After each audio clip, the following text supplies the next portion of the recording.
바로 시작하겠습니다. 먼저 사간도스와 비셀고베의 경기를 분석해 보도록 하겠습니다. 사간도스 일본 1부 19위 패승패패패입니다. 기동성으로 승부를 거는 편이나 올 시즌에도 코어가 단단하고 수비가 되는 팀들을 상대로는 매우 고전하고 있는 상황입니다. 이미 지난 경기 마치다 세레소, 히로시마 같은 팀을 상대로도 크게 당하면서 되력 카운터에 자신들이 당하는 상황이 나온 것이 사실입니다. 결국 고베가 지난 경기에서 보여준 퍼포먼스만 유지를 한다고 해도 상성에서는 크게 밀리는 상황이라고 보는 것이 나아 보일 정도입니다. 고베 일본 1부 3위 승패승무승입니다. 지난 경기에서도 수비와 쇼카운터라는 키워드의 강력함은 살아있는 모습입니다. 사포로의 공세를 압박으로 커트해내고 오사코와 무토에게 연결하는 것으로 6골을 뽑아낸 모습이었습니다. 사간도스에게 주도권을 내주고 공격을 어느 정도 받아내는 상황이 나온다고 해서 고베가 흐름을 상대에게 넘겨준 것으로 보기는 어려울 것입니다. 오히려 역습 한 방을 노리는 빠른 공격 전환이 눈에 더 띌 수도 있습니다. 일단 고베의 플레이가 여전히 압박과 수비라는 면모에서 장점을 드러내고 있는 상황입니다. 사간도스가 기동성을 살릴 수 있는 상황이라면 몰라도 현재에도 코어와 수비 라인이 단단한 팀을 상대로는 고전하는 모습이 짙습니다. 비셀고베의 승리를 예상합니다. 다음은 쇼난 벨마레와 도쿄베르디의 경기를 분석해 보도록 하겠습니다. 쇼난 일본 1부 16위 패승무무패입니다. 저돌성과 기동력만으로 공략하기 어려운 강호나 밸런스가 좋은 팀을 상대로는 고전하는 편입니다. 다만 도쿄베르디가 수비적으로 운영하는 것에 비해서는 수비가 잘 버텨주지 못하고 있다는 점을 감안해야 할 것이고, 쇼난도 우라와를 상대로 4골을 기록하는 등 공격적으로 성과가 기대 득점에 비해서도 뛰어난 편입니다. 물론 쇼난이 후반전 에너지 레벨이 떨어지는 상황에서의 약점은 있지만 도쿄베르디도 마찬가지라서 일방적으로 후반전에 불리한 쪽은 아닙니다. 도쿄베르디 일본 1부 17위 패무패무무입니다. 전반적으로 수비가 잘 버텨주고 있지는 못한 양상입니다. 지난 경기에서는 오히려 후반에 주도권을 잡았지만 도쿄베르디가 올 시즌 평균적으로는 에너지 레벨을 후반전에 잘 여지를 못하고 있는 상황으로 볼 수 있을 것 같습니다. 물론 끈기를 바탕으로 공격력에서의 의외의 꾸준함을 유지하고 있다는 점은 평가를 좋게 할 수 있겠지만 감독이 수비 전술에 능하다는 평가에 걸맞는 모습을 보여주는 것은 아닙니다. 일단 쇼난이 극단적으로 공격적인 플레이를 선보이는 편인데 도쿄베르디가 올 시즌 수비적으로 장점을 잘 보여주고 있는 상황이라고 보기는 어려운 것이 사실입니다. 쇼난이 후반전에 약하다고는 해도 도쿄베르디도 올 시즌 평균적으로 후반 주도권 싸움이나 에너지 레벨 조절에 어려움이 없지는 않은 편입니다. 오버 2.5와 쇼난의 승리를 예상합니다. 다음은 요코하마 마리노스와 가와사키의 경기를 분석해 보도록 하겠습니다. 마리노스 일본 1부 11위 패승승승패입니다. 올 시즌에는 늘 수비 때문에 고전하는 중입니다. 특히 올 시즌에도 수비진에 상당한 누수가 있는 상황이라서 수비를 하는 상황에서는 위험한 상황이 자주 나오는 중입니다. 공격적으로 플레이를 하는 빈도를 줄여야 한다는 주장도 힘을 얻고 있기는 하나 여전히 브라질 선수들의 공격력이나 중원에서의 유려한 플레이에 대한 장점을 포기하기는 아까운 것이 사실입니다. 가와사키 일본 1부 12 승패패패승입니다. 가와사키도 3미드필더를 중심으로 하는 빌드업과 주도적인 플레이가 장점이라고 할 수 있을 것입니다.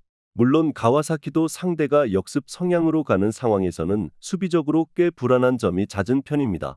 특히 유동적으로 움직이는 연계와 1대1 상황에서 강한 마리노스는 가와사키가 공격은 몰라도 수비 상황에서 꽤 고전할 수 있음을 의미하는 것일 수도 있습니다.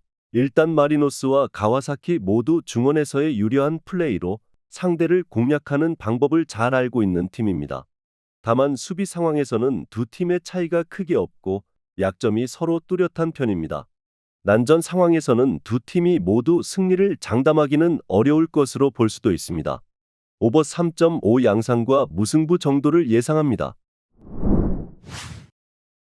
다음은 FC 도쿄와 우라와레드의 경기를 분석해 보도록 하겠습니다. 도쿄 일본 1부 15위 무무패승패입니다. 지난 경기에서도 가와사키와 공격 대 공격으로 맞부딪히는 모습을 보여주었습니다. 일단 도쿄가 상당히 공격적으로 운영한다는 것을 알 수 있었을 것입니다.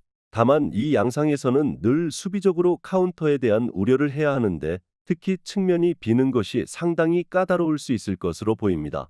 우라와의 플레이 스타일이 철저한 역습 성향이라는 점도 도쿄 입장에서는 부담일 것입니다. 우라와 일본 일부 9위 패무승무승입니다. 슐츠의 공백이 빌드업 상황에서의 실수와 이로 인해 생기는 실점으로 이어지는 모습입니다. 다만 지난 경기에서도 결국 낮은 라인의 후쿠오카를 돌파해내는 모습에서 생각보다는 우라와의 공격적인 누수가 적다는 판단을 할 수는 있었던 것이 사실이었습니다. 특히 지난 경기 후반전에서는 마에다가 팀의 공격을 이끄는 모습을 보여주기도 했습니다. 일단 우라와가 상당히 수비와 역습이라는 키워드로 상대를 제압하는 편인데 도쿄의 플레이 스타일 약점상 측면 역습 대응에는 어느 정도 약점을 뚜렷하게 가져갈 수밖에 없는 것이 사실입니다. 그나마 우라와도 슐츠의 공백으로 인한 미스를 제법 느끼고 있는 것은 사실입니다. 오버 2.5 양상에서 우라와가 승리를 예상합니다. 마지막으로 삿포로와 나고야의 경기를 분석해 보도록 하겠습니다. 삿포로 일본 1부 22 무패패패패입니다. 올 시즌에도 공격적으로 나서고 있습니다. 다만 지난 경기에서도 상대 압박에 거의 대응을 못하면서 빈공에 시달리고 있는 상태입니다. 제1리그 팀들이 삿포로의 공세를 막아세우는 방식에 대해서 공유가 된 듯한 느낌마저도 들고 있는 상황입니다. 삿포로가 상당히 수비수들의 전진성을 강조하는 편이라 수비 상황에서는 수적인 열세가 뚜렷한 편입니다. 공격이 통하지 않으면 팀의 밸런스 자체가 무너지는 유형이라는 것입니다. 나고야 일본 1부 12위 패패패승승 수비와 역습이라는 키워드는 여전히 유효한 모습입니다. 공격력을 자유자재로 투사하는 편은 아니라고 하지만 그래도 수적인 우세를 얻은 상황에서는 어느 정도 삿포로를 공략해내는 모습을 보여준 점은 긍정적이라고 할 수 있을 것입니다. 게다가 지난 경기 상대인 마리노스도 수비진의 뎁스 부족으로 인해서 역습 제어에는 약점이 있는 편이었는데 삿포로도 같은 약점을 가진다는 점도 호재라고 할 수 있습니다. 수비와 역습에 약한 모습을 보이는 팀이 삿포로인데 상대의 완강한 압박과 수비의 공격이 잘 풀리고 있는 상황은 아니라고 할 수 있는 모습입니다.